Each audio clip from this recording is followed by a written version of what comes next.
క్రీస్తునాథుని యందు ప్రియ సహోదరి సహోదరులారా, పాస్కా 5వ ఆదివార ధ్యానాంశానికి మీకు స్వాగతం.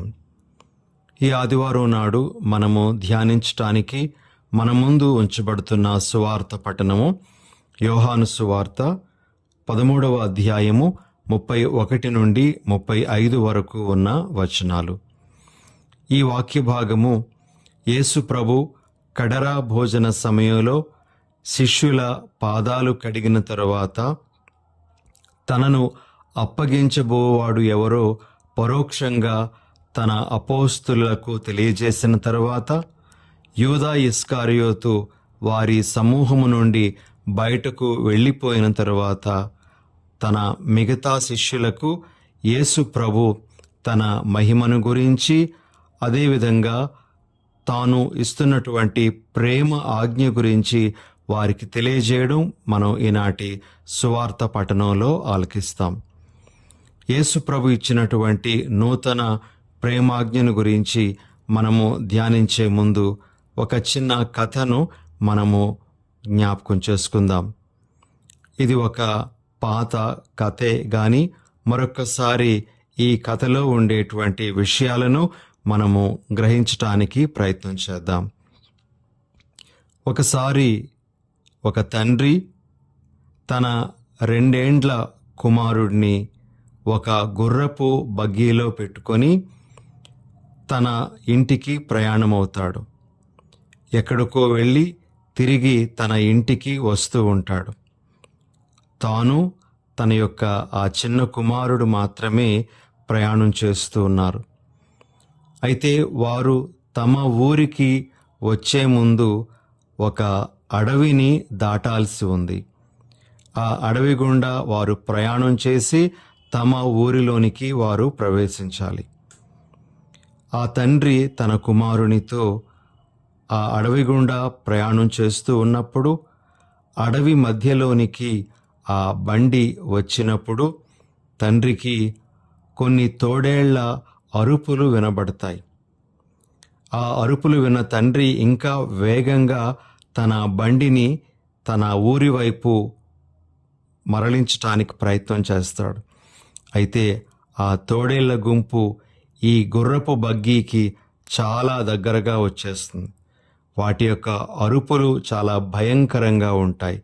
ఏ క్షణంలోనైనా సరే ఆ గుర్రపు బగ్గీ మీద పడి అవి ఆ గుర్రాలను, అదేవిధంగా తనను, ఈ బగ్గీలో నిద్రిస్తున్నటువంటి తన చిన్నారి బిడ్డను కూడా అవి చంపేస్తాయి అని ఆ వ్యక్తి గ్రహిస్తాడు.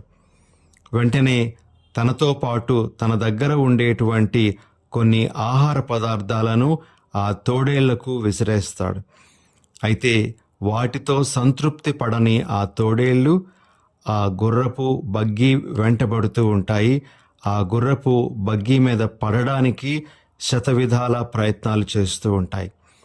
ఏ క్షణంలోనైనా సరే ఆ గుర్రపు బగ్గీ ఆగిపోతుంది, ప్రాణహాని సంభవిస్తుంది అని తలంచినటువంటి ఆ తండ్రి ఏం చేస్తాడు అంటే తన కుమారుని భద్రంగా వస్త్రాలతో చుట్టి ఆ గుర్రపు బగ్గీలో ఒక చోట పడుకోబెట్టి ఈ తండ్రి ఆ తోడేలు చూస్తూ ఉండగా బయటకు దూకేస్తాడు. గుర్రపు బగ్గీ నుండి ఎప్పుడైతే ఈ వ్యక్తి బయటకు దూకాడో ఆ తోడేళ్ల సమూహం అంతా కూడా ఈ వ్యక్తి మీద పడడానికి ప్రయత్నం చేస్తూ ఆ వ్యక్తిని సమీపిస్తాయి. ఆ గుర్రపు బండిని అవి విడిచిపెడతాయి. ఆ తండ్రి ఆ రోజు తోడేళ్లకు ఆహారం అయిపోతాడు. కానీ ఈలోగా ఆ గుర్రపు బగ్గీ ఊరిలోనికి ప్రవేశించడం, ఊరిలో ఉన్నటువంటి వారు ఆ బగ్గీ ఎవరిదో తెలుసుకొని ఆ ఇంటికి బగ్గీని చేర్చడం అనేటువంటిది జరుగుతుంది. క్షేమముగా ఆ కుమారుడు ఇంటికి చేరుతాడు. కానీ తండ్రి మాత్రము ఆ కుమారుడి కోసం తన యొక్క ప్రాణాలను కోల్పోవలసి వస్తుంది. ప్రియులకు సహోదరి సహోదరులారా, గతంలో ఇది మనము ఆలకించినటువంటి కథే అయ్యుండొచ్చు. కానీ మరొక్కసారి ఈ కథలో ఉండేటువంటి భావాలను మనము అర్థం చేసుకోవడానికి ప్రయత్నం చేద్దాం. గుర్రపు బగ్గీలో నిద్రిస్తున్నటువంటి ఆ చిన్న కుమారునికి తన తండ్రి ప్రేమ అంటే ఏమిటో ఇంకా తెలియదు. తండ్రి ప్రేమను అర్థం చేసుకోలేనటువంటి వయస్సు. తండ్రి తన కోసం ఏం త్యాగం చేశాడో అర్థం చేసుకోలేనటువంటి వయస్సు. ఆ కుర్రవాడు తండ్రి ప్రేమను అర్థం చేసుకోకపోయినా సరే, తండ్రి తన ప్రేమను తన ప్రాణాలు అర్పించడం ద్వారా మరి ఎరుకపరుస్తూ ఉన్నాడు. ఇంకా మనము ఈ కథను పరిశీలించినట్లయితే, ఆ గుర్రపు బగ్గీలో ఉన్నటువంటి ఆ చిన్న కుమారుడు తండ్రి ప్రేమకు ప్రతి ప్రేమను చూపించలేనటువంటి పరిస్థితి.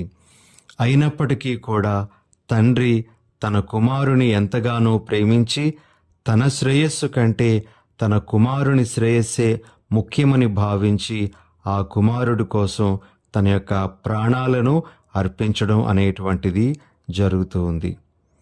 ప్రియమైన సహోదరి సహోదరులారా, ఇలాంటి ఎన్నెన్నో మంచి విషయాలను ఈ కథ నుండి మనము గ్రహించగలం. ఈరోజు సువార్త పఠనంలో మనకు ఒక మంచి వాక్యం యేసు ప్రభు తెలియజేస్తూ ఉన్నారు. యేసు ప్రభు యోహాను సువార్త 13వ అధ్యాయము 34వ వచనంలో తన అపోస్తులులతో ఈ విధంగా అంటూ ఉన్నారు. నేను మీకు ఒక నూతన ఆజ్ఞను ఇచ్చుచున్నాను, మీరు ఒకరిని ఒకరు ప్రేమింపుడు. నేను మిమ్ము ప్రేమించినట్లే మీరును ఒకరినొకరు ప్రేమించుకొనుడు. ప్రిలగు సహోదరి సహోదరులారా, యేసు ప్రభు మీరు ఒకరిని ఒకరు ప్రేమించుకొనుడు అని చెప్పడం మాత్రమే కాకుండా, ఒకరిని ఒకరు ఎలా ప్రేమించుకోవాలో కూడా ఆయన తన నుండి నేర్చుకోమని కోరుతున్నారు. నేను మిమ్ము ప్రేమించున్నట్లు మీరును ఒకరిని ఒకరు ప్రేమించుకొనుడు అని ప్రభు తెలియజేస్తున్నారు. ఒక ఆదర్శాన్ని ప్రభు మనకు ఇస్తూ ఉన్నారు. ఎలా ప్రేమించాలో కూడా ఆయన మనకు వ్యక్తం చేస్తూ ఉన్నారు. ప్రిలగు సహోదరి సహోదరులారా, ఈరోజు మనము మొదటి ధ్యానాంశంగా యేసు ప్రభు మనలను ఏ విధంగా ప్రేమిస్తూ ఉన్నారో మనము తెలుసుకోవడానికి, గ్రహించటానికి ప్రయత్నం చేద్దాం. యేసు ప్రభు నేను మీకు ఒక నూతన ఆజ్ఞను ఇస్తూ ఉన్నాను అని చెప్పేటప్పుడు, నూతనత్వం ఎక్కడ వస్తూ ఉంది అంటే, యేసు ప్రభు యొక్క ప్రేమను మనము అర్థం చేసుకొని ఆయనలా ప్రేమించడం ద్వారా ఈ ఆజ్ఞకు నూతనత్వం సంతరిస్తూ ఉంది అని మనం గ్రహించాలి. మరి యేసు ఏ విధంగా ప్రేమించారు, ఏ విధంగా మనలను ఇప్పటికీ ప్రేమిస్తూ ఉన్నారో మనము కొద్దిసేపు గ్రహించటానికి, ధ్యానించటానికి ప్రయత్నం చేద్దాం. మొదటిగా ప్రియా సహోదరి సహోదరులారా, యేసు ప్రభు యొక్క ప్రేమ ఎలాంటిది అంటే, ఆయనే ముందుగా ప్రేమించేవారు. ఇతరుల ప్రేమ కోసం ఆయన ఎదురు చూడకుండా, వారు ప్రేమిస్తే తిరిగి ప్రేమించవచ్చులే అని ఎదురు చూడకుండా, ఆయనే ముందుగా ప్రేమిస్తున్నటువంటి వారుగా యేసు ప్రేమను గురించి మనం ధ్యానిస్తూ ఉండేటప్పుడు మనము గ్రహించాలి. ప్రిలగు సహోదరి సహోదరులారా, మరి యోహానుగా రాసినటువంటి మొదటి లేఖ 4వ అధ్యాయము 19వ వచనంలో మనము ఈ విధంగా వాక్యాన్ని వింటాం. దేవుడు మనలను మొదట ప్రేమించుట చేతనే మనమును ప్రేమింతుము అని. ప్రియ సహోదరి సహోదరులారా, మనకు ప్రేమ అంటే తెలియక మునిపే దేవుడే మనలను ప్రేమించడం మొదలుపెట్టారు అనే విషయాన్ని గ్రహించాలి. కథలో మనం చూసాము, ఆ చిన్న కుమారునికి ప్రేమ అంటే తెలియని వయసులోనే ఆ తండ్రి ఆ బిడ్డ మీద ఉండేటువంటి ప్రేమతో తన ప్రాణాలను ఇచ్చారు. అదేవిధంగా దేవుడు కూడా మనకు ప్రేమ అంటే అర్థం తెలియక మునిపే మనలను ఆయన ప్రేమించడం మొదలుపెట్టారు. ఎందుకంటే ఆయన ప్రేమ స్వరూపుడు కాబట్టి.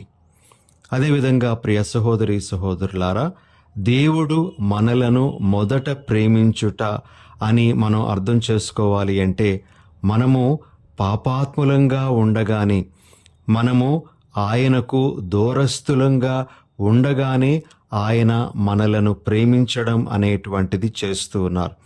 మనము మన పాపాలను విడిచి ఆయన దగ్గరకు వచ్చినప్పుడు కాదు గాని, మనము ఇంకా పాపములో ఉంటుండగానే ఆయన మనలను ప్రేమించడం మొదలుపెట్టారు అని మనం గుర్తించాలి. ఇంకా మనము ధ్యానిస్తే ప్రియ సహోదరి సహోదరులారా, మనలో ఉండేటువంటి ఏవో గొప్ప అర్హతలను బట్టి కాదు ఆ ప్రభు మనలను ప్రేమించడం మొదలుపెట్టింది. మనలో ఏ అర్హతలు లేకపోయినప్పటికీ కూడా ఆయన మనలను ప్రేమిస్తూ ఉన్నారు. అదేవిధంగా మనము ఏవో గొప్ప గొప్ప కార్యాలు చేశామనో, లేదా ఏవో మంచి మంచి పనులను మనం చేశామనో కాదు దేవుడు మనలను ప్రేమించేది. మనము ఆ కార్యాలేవి చేయకపోయినా సరే ఆయన మనలను ప్రేమిస్తూ ఉన్నారు. అదేవిధంగా తిరిగి ఆయనను ప్రేమిస్తాము అనే ఉద్దేశంతో కాకుండా, ప్రతి ప్రేమను ఆశించకుండానే ఆ ప్రభువు మనలను ప్రేమించడం మొదలుపెట్టారు.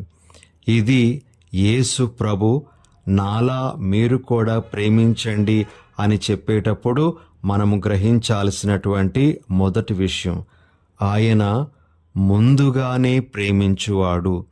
ప్రియ సహోదరి సహోదరులారా, ఈ భావాలన్నీ కూడా మనము మొదటి విషయంలో గ్రహించాలి. ఇక మనము యేసులా ప్రేమించాలి అంటే గ్రహించాల్సినటువంటి రెండవ విషయం ఏమిటి అంటే, ఆయన ప్రేమకు సరిహద్దులు అనేటువంటివి ఉండవు. ఎవరినైనా సరే ఆయన ప్రేమిస్తారు. మానవులము మనము మాత్రము వీరు వారు అనేటువంటి భేదాలు చూపిస్తాం. కానీ దేవుడు యేసు ప్రభు మాత్రము అలాంటి భేదాలు చూపించకుండానే ఆయన ప్రేమించగలరు. ఆయన దేవుడు కాబట్టి ఆ కార్యమును చేయగలరు. ప్రియ సహోదరి సహోదరులారా, మనము గలతీలకు రాసినటువంటి లేఖ 3వ అధ్యాయము 28వ వచనంలో మనము ఈ విధంగా చదువుతాం. కావున యూదుడని అన్యుడని లేదు, బానిసని స్వతంత్రుడని లేదు, స్త్రీ అని పురుషుడని లేదు, ఏలయన క్రీస్తు యేసునందు మీరందరూ ఒక్కటే. ప్రిలగు సహోదరి సహోదరులారా, యేసు ప్రభు యొక్క ప్రేమకు సరిహద్దులు అనేటువంటివి లేవు. ఆయన అందరినీ ప్రేమిస్తారు. ఆయన పలానా వ్యక్తి మంచివాడు కాదు కాబట్టి నేను ప్రేమించను అని చెప్పరు, లేదా పలానా వ్యక్తి చాలా మంచివాడు కాబట్టి అతడిని నేను ప్రేమిస్తాను అని భావించేటువంటి వారు కారు. అందరినీ ఆయన ప్రేమించేవారు అనే విషయాన్ని మనము గ్రహించాలి.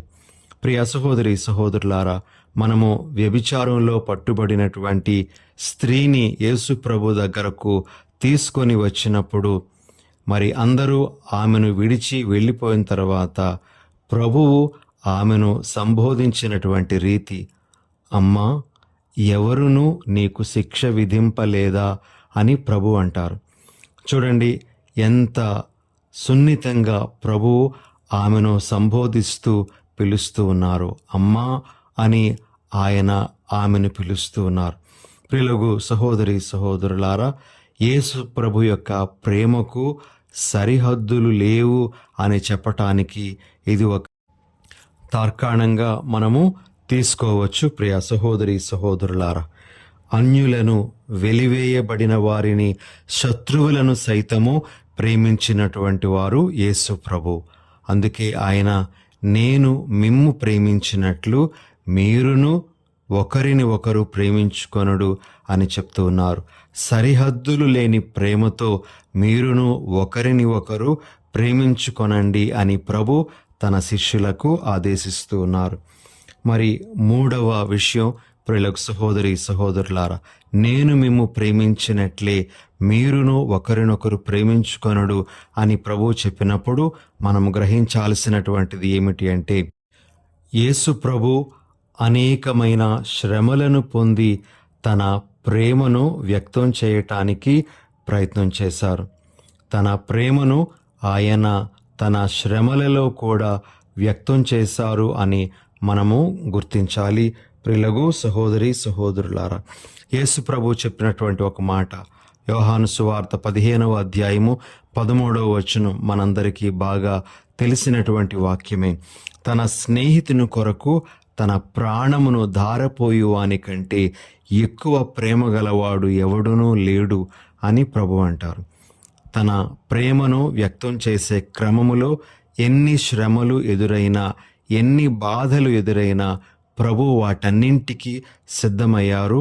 అవన్నీ అనుభవిస్తూనే తన ప్రేమను ఆయన చాటి చెప్పడం అనేటువంటిది జరిగింది.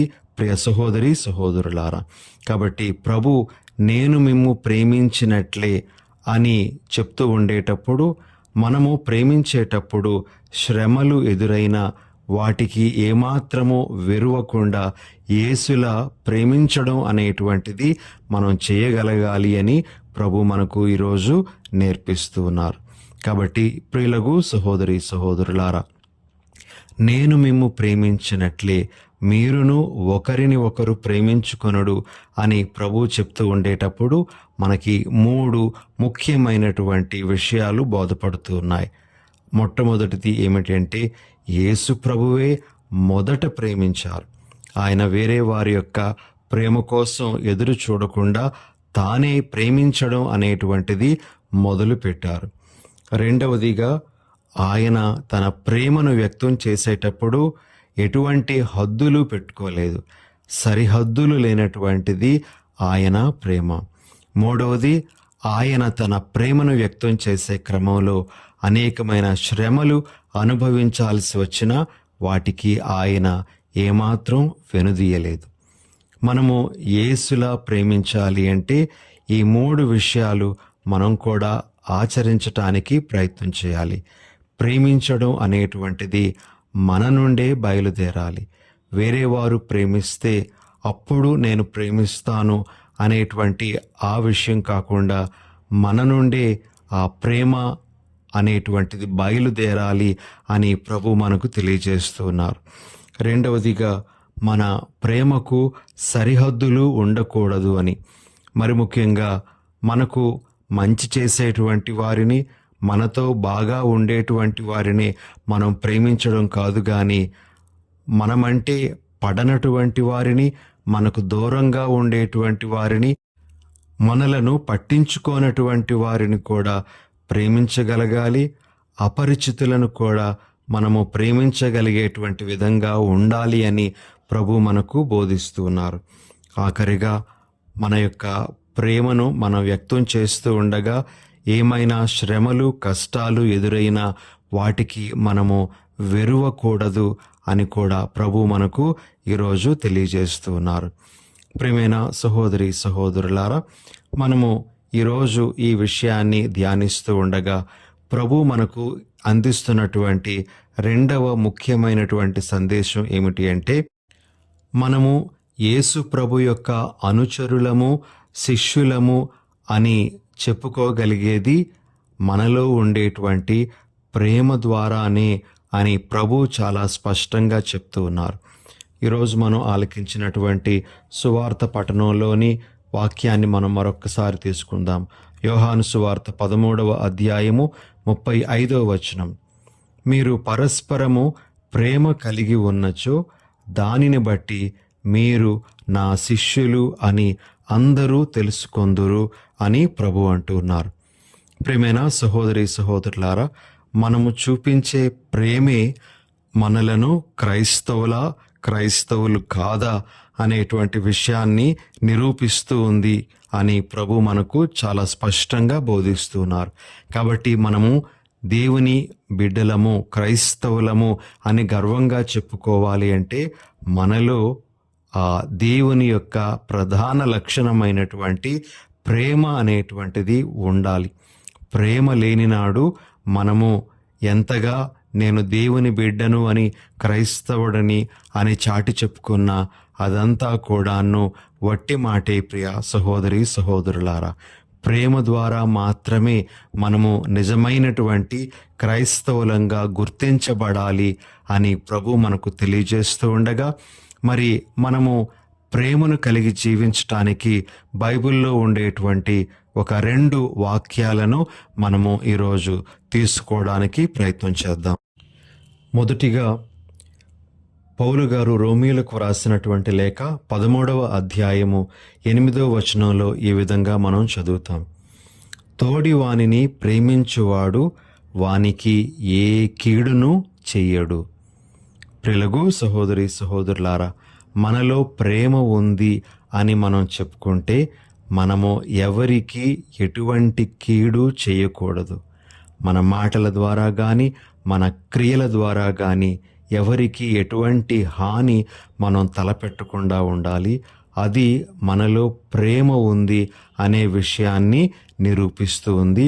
ప్రియ సహోదరి సహోదరులారా, అదేవిధంగా పౌలు గారు కొలొస్సీలకు రాసిన లేఖ 3వ అధ్యాయము 14వ వచనంలో మనము ఈ విధంగా చదువుతాం. వీనికంటే అధికముగా ప్రేమను అలవర్చుకొనుడు, అది అన్నిటినీ ఐక్యముగా ఉంచగలదు. మనలో ఉండేటువంటి ప్రేమ ఐకమత్యాన్ని తీసుకొని రావాలి. మన కుటుంబంలో ఐకమత్యం, మన సంఘంలో ఐకమత్యం, మనము పనిచేసేటువంటి చోట ఐకమత్యం, ఇలా మనం ఎక్కడ ఉన్నప్పటికీ కూడా మనము వారధులుగా ఉండాలి. అందరినీ కలుపుకుంటూ వెళ్ళే వాళ్ళంగా ఉండాలి. మనము ఐకమత్యాన్ని స్థాపించేటువంటి వ్యక్తులంగా ఉండాలి.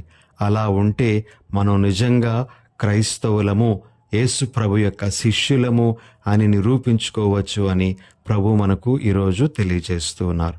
కాబట్టి పరస్పర ప్రేమను బట్టి మనము దేవుని బిడ్డలము, యేసు ప్రభు యొక్క శిష్యులము అని లోకానికి తెలుస్తుంది అని ప్రభు చెప్తూ ఉండగా, మరి మన ప్రేమ ఎలా ఉండాలో కూడా ఈ 2 వాక్యాల ద్వారా మనము తెలుసుకున్నాం. ఈ ప్రేమను మన జీవితంలో సంపూర్ణంగా కలిగి జీవించడానికి ప్రయత్నం చేద్దాం. ఈరోజు ఈ దివ్య బలి పూజలో మనం పాల్గొంటూ ఉండగా ప్రభువుని మనము ఈ ఒక్క వరం కొరకు ప్రార్థన చేద్దాం. ప్రభువా, నా హృదయాన్ని మీ ప్రేమతో నింపండి అని. ఈ ప్రార్థన ద్వారా ఆ ప్రభు యొక్క ప్రేమ మనలోనికి ప్రవహించి మనము కూడా ప్రేమామయులమై జీవించేటువంటి వరాన్ని ఆ ప్రభు అనుగ్రహించాలి అని మనము వేడుకుందాం. ఆమెన్.